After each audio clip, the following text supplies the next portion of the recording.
Hello everyone. जैसे कि आप जानते हो कि बीएड का एग्जाम जो है जनवरी से स्टार्ट हो गया है और जनवरी में आप लोग एग्जाम देने वाले हो। आपके मन में ये क्वेश्चन चल रहा होगा कि एग्जाम में जो है कॉपी को कैसे लिखा जाना चाहिए जिससे कि आपको ज्यादा से ज्यादा मार्क्स आए, 80, 90, 95, 92% तक लेकर आए। हमारे पेड बैच के बच्चे जो है 92% हमारा हाईएस्ट गया है बीएड में। उन सभी एक्सपीरियंस के आधार पर और बीइंग अ बीएड टीचर मैं आपको बहुत सारी चीजें जो है जो आपके लिए फायदेमंद होने वाली है आज इस वीडियो में शेयर करने वाली हूँ। सो फ्रेंड्स, चैनल पर पहली बार आए हो तो चैनल को सब्सक्राइब कर लेना, बेल आइकन को हिट कर देना जिससे जब भी कोई अपडेट आपको दिया जाए, इन्फॉर्मेशन दिया जाए तो इमीडिएट आप तक पहुंचे। अगर आप लोगों का एग्जामिनेशन जनवरी में है, फरवरी में है, जब भी एग्जाम है बीएड का और तैयारी कर रहे हो तो आप हमारे ऐप से जो है बेनिफिट ले सकते हो। अगर आपको अपनी यूनिवर्सिटी का नोट्स चाहिए तो आप हमें हमारे ऐप से जाकर के सर्च कर सकते हैं, या क्लासेस चाहिए या उनके बारे में ज़्यादा जानकारी चाहिए तो जो आपको नंबर दिया गया है व्हाट्सएप नंबर, उस पर आप हमें कॉल या मैसेज कर सकते हो या व्हाट्सएप कर सकते हो। ठीक है, चलो सबसे पहले तो मैं आपको बता दूं कि कॉपी को लिखा कैसे जाना चाहिए। बीएड में स्टार्ट करने से पहले मैं आपको बताती हूँ, बीएड की कॉपी आप मास्टर कर रहे हो या फिर आप ग्रेजुएशन कर रहे हो या ट्वेल्थ कर रहे हो उन लोगों से हट करके लिखी जाती है। रीजन है क्योंकि यहाँ पर आप टीचर बनने के लिए जो है पढ़ाई कर रहे हो, आप जाकर के दूसरों की कॉपी चेक करोगे तो आपको जो है मेन जो चीजें होती हैं कॉपी चेक करते समय, जो फॉर्मेट होता है आंसर सेट लिखने का, ये सभी चीजें आपको पता होनी चाहिए। इसलिए बीएड की कॉपी थोड़ा बोल सकते हो कि स्ट्रिक्ट वे में चेक किया जाता है। तो बीएड की कॉपी को कैसे लिखना है जिससे आपको 90% तक मार्क्स आ जाए। सबसे पहला काम, एग्जाम रूम में एंटर करने से पहले मैं बोलूंगी आप लोग अपने घर में ही टाइम मैनेज कर लीजिए कि कितने घंटे का आपका एग्जाम है, कितना टाइम आप किस क्वेश्चन पर देने वाले हो आगे चल करके और कहाँ पर आपको लगेगा। जैसे कि मैं जनरली बीएड का जो टाइम होता है 3 आवर्स का होता है, उसको मैंने यहाँ पर जो है एलोबरेट किया है, आप यहाँ देख सकते हो।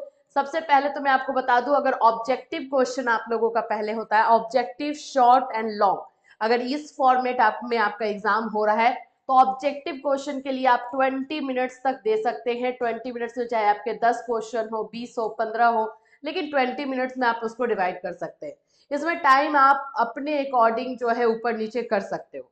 यहाँ पे अगर जैसे कि शॉर्ट क्वेश्चन का है और 10 शॉर्ट क्वेश्चन आपको एग्जाम में पूछे जाने हैं, ठीक है, और तो इसके लिए आपको जो है कम से कम 5 मिनट तो एक क्वेश्चन को देना पड़ेगा।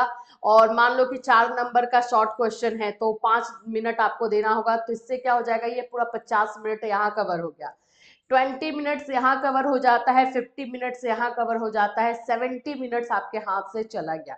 टाइम मैनेज नहीं करेंगे वहां जा करके आपको मिस्टेक होगा और फिर बोलोगे कि मैम ये नहीं हुआ, वो नहीं हुआ, ये छूट गया, वो छूट गया, तो ये नहीं चलेगा। फिर लॉन्ग क्वेश्चंस में मान लेते हैं कि टोटल आपको 4 लॉन्ग क्वेश्चन करने हैं, ठीक है। एक लॉन्ग क्वेश्चन जो है आप लोगों का बोल सकते हो कि 25 मिनट उसमें आप दे सकते हो, तो 4 लॉन्ग क्वेश्चन में अगर आप 25 मिनट देते हो तो यहाँ से आपका 100 मिनट हो गया।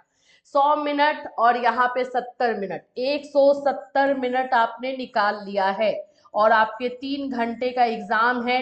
दैट मीन्स 180 मिनट्स का टाइमिंग है।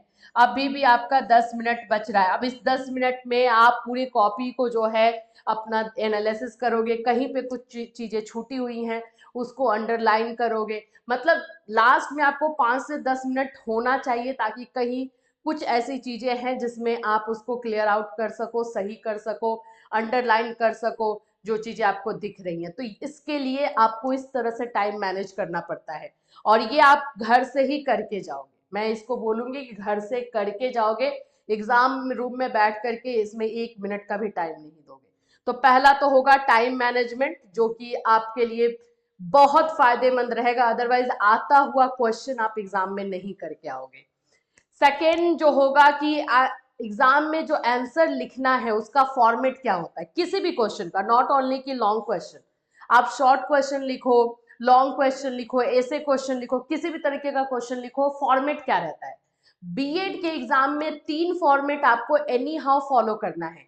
सबसे पहला जो फॉर्मेट है वो इंट्रोडक्शन, जिस भी टॉपिक का आप लिख रहे हो उसका इंट्रोडक्शन, मतलब बोल सकते हो उसका मीनिंग बताना, उसका डेफिनेशन बताना, ये इंट्रोडक्शन में ये दोनों के दोनों पार्ट आते हैं। इंट्रोडक्शन जब आप दे रहे हो, जैसे मान लो कि ग्रोथ एंड डेवलपमेंट है, आप ग्रोथ का दे रहे हो, तो ग्रोथ का जब आप इंट्रोडक्शन दे रहे हो तो वृद्धि क्या होती है, ग्रोथ किसे कहते हैं, वो दोगे, एंड देन डेफिनेशन लिखोगे कि ग्रोथ के बारे में जो साइकोलॉजिस्ट है उन्होंने क्या कहा। 1 से 2 साइकोलॉजिस्ट, 3 साइकोलॉजिस्ट का आपको लिखना पड़ता है। तो ये हो गया इंट्रोडक्शन में। फिर उसके बाद से मेन कंटेंट, यानी कि जो मेन जो क्वेश्चन पूछा गया, वृद्धि किसे कहते हैं, देन क्वेश्चन उसमें हो सकता है कि वृद्धि और विकास के सिद्धांत को लिखे, प्रिंसिपल्स को। तो जो सिद्धांत वाला फैक्टर हो गया वो आपका आ जाता है मेन कंटेंट। तो उसको पॉइंट्स में आपको करके लिखना होता है। जो मेन कंटेंट्स होंगे उसमें देख लो, जो इंपॉर्टेंट हेडिंग लिख रहे हो, जैसे कि मानो कि कॉन्टिन्यूअस प्रोसेस लिख रहे हो ना भाई, कि ग्रोथ एंड डेवलपमेंट जो है कॉन्टिन्यूअस प्रोसेस है, इसको आपको अंडरलाइन करना है, इसको अंडरलाइन जरूर कीजिए। यहाँ पे देखिए, important terms and dates are underline, underline आपको करने का बिल्कुल जरूरी है। अभी कैसे किया जाता है मैं अभी आपको एक नोट्स में भी दिखाऊंगी भी, जो हमारा अपना ही नोट्स है। एंड द थर्ड पार्ट होता है कंक्लूजन। तो 3 पार्ट यानी फॉर्मेट, जो पूरे आंसर को लिखने का फॉर्मेट है 3 पार्ट में डिवाइडेड है। पहले तो इंट्रोडक्शन पार्ट होगा जिसमें आपको मीनिंग, डेफिनेशन, साइकोलॉजिस्ट का डेफिनेशन ये आ जाता है। एंड दूसरे में जो सेकेंड पार्ट में आपका क्वेश्चन दिया गया है वो आ जाता है। एंड थर्ड हमारा होता है कंक्लूजन। मैंने हमेशा से जब भी आपको पढ़ाया है मैंने बोला है कंक्लूजन, जिसको कि हम हिंदी में बोलते हैं निष्कर्ष, जरूर लिखना। निष्कर्ष नहीं लिखोगे, कंक्लूजन नहीं लिखोगे, 2 से 3 नंबर आपका यहाँ पे डिडक्ट हो जाएगा, क्योंकि निष्कर्ष से ये पता चलता है कि उस टॉपिक के बारे में आप क्या सोचते हैं। कंक्लूड करना किसी भी आंसर को बहुत ज्यादा जरूरी हो जाता है। जैसे बोलते हैं ना एंडिंग होना चाहिए, तो ये एंडिंग का पार्ट है। तो इस 3 फॉर्मेट में पूरे आंसर को हम लिखते हैं। अब आप बोलोगे मैम हमें तो ये तो समझ में आ गया, लिखेंगे कैसे? देखो एक क्वेश्चन का जो है मैं यहाँ पर आपको दिखा रही हूँ कि किस तरह से हम इसको लिखते हैं, अंडरलाइन कैसे करते हैं, ये सब। देखिए ये आप लोग का क्वेश्चन है, व्यक्तिगत भिन्नता का अर्थ क्या है, meaning and nature of individual differences, ये क्वेश्चन दिया गया है। आपको इसको लिखना कैसे होगा? यहाँ पर आपने जो है ये इंट्रोडक्शन पार्ट में ही सब है, ये सभी का सभी इंट्रोडक्शन पार्ट में, ये मत सोचना कि मैम इंट्रोडक्शन पार्ट आधा ही है, ये पूरा इंट्रोडक्शन में ही है। इसमें हमने क्या किया है, यहाँ पर हमने लिखा है कि इंडिविजुअल डिफरेंसेस यानी व्यक्तिगत भिन्नता क्या है, ठीक। दूसरे पैराग्राफ में आप देखोगे कि इसमें हमने लिखा है स्किनर ने क्या कहा है इंडिविजुअल डिफरेंसेस के बारे में। इसको हम कहते हैं साइकोलॉजिस्ट की जो है साइकोलॉजिस्ट का डेफिनेशन। तो Skinner, Tyler and James Drever.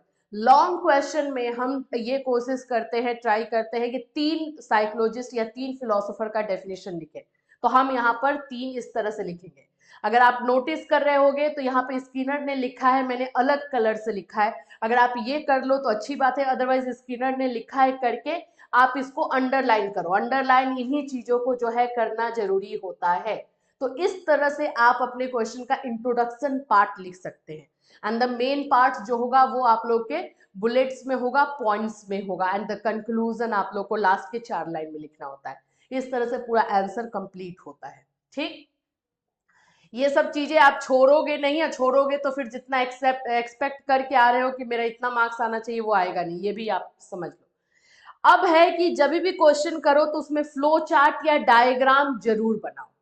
Flow chart and diagram मैंने जो हमारा 92% पिछले साल आया है बच्चों का, उसमें मैक्सिमम बच्चों से मैंने यही पूछा था कि आखिर जो आंसर दिया गया वो तो सही है, लेकिन उसके अलावा आपने क्या किया। तो उनका यही कहना था मैम लॉन्ग जो हमको 2-3 क्वेश्चन मिले थे हमने सब में डायग्राम बनाए हैं, जैसे आपने बताया था सब में फ्लो चार्ट डायग्राम बनाया है। उससे 2 फायदे होते हैं, एक तो आपका पेज भी कवर हो जाता है और दूसरा है कि पूरा आंसर का कंक्लूजन यानी कि पूरा शॉर्ट फॉर्म वहां पर उस डायग्राम फ्लो चार्ट में देखने को मिल जाता है। तो जो एग्जामिनर होता है आखिर वो भी इंसान है, तो वो देख करके इंप्रेस हो जाता है। तो डायग्राम और फ्लो चार्ट बिना बनाए बिल्कुल कोई कॉपी का आंसर एग्जाम में नहीं लिखोगे। इस तरह से बना सकते हो, इसको हम टेबल वाला जो है फ्लो चार्ट बोलते हैं। जैसे स्कूल बेस्ड असेसमेंट लिखा है, ये 2 टाइप का होगा, एक एकेडमिक होता है, एक नॉन एकेडमिक होता है।